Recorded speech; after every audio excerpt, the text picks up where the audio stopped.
الحمدللہ والصلاة والسلام علی رسول اللہ۔ وضو میں دونوں ہاتھوں کو دھونے کا طریقہ سوال کیا گیا ہے۔ میں وضو میں ہاتھ دھونے کا طریقہ پوچھنا چاہتا ہوں۔ مجھے اللہ کے فضل سے اور آپ کی ویب سائٹ کی وجہ سے معلوم ہے کہ ہاتھوں کو دھونے کا عمل انگلیوں سے کوہنیوں کی طرف ہوگا، لیکن میرا سوال یہ ہے کہ کیا انگلیوں سے کوہنی کی طرف ہاتھ کو دھونا اور پھر کوہنیوں سے انگلیوں کی طرف دھونا یہ دوبارہ دھونا شمار ہوگا یا ایک بار؟ الجواب بعون اللہ سبحانہ و تعالی۔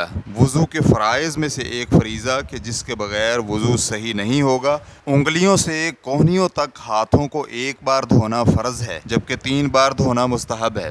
ایک بار دھونے کا مطلب یہ ہے کہ پورے عضو پر ایک بار پانی پہنچ جائے، چاہے وہ کسی بھی طریقے سے ہو۔ لہٰذا جب ایک بار ہاتھ کی انگلیوں کے کنارے سے لے کر کوہنیوں تک پانی پہنچ گیا تو اسے ایک بار دھونا کہیں گے، اور جب پورے عضو تک دوسری بار پانی پہنچایا جائے تو یہ دوسری بار دھونا شمار ہوگا۔ ریفرنس کے لیے دیکھیے الفواکہ الدوانی، جلد نمبر 1، صفحہ نمبر 144۔ واللہ تعالی اعلم۔ اسلام QA ریکارڈنگز، مؤسسۃ الشیخ محمد صالح المنجد، المملکۃ العربیۃ السعودیہ، فتویٰ نمبر 133096۔ والسلام علیکم ورحمۃ اللہ وبرکاتہ۔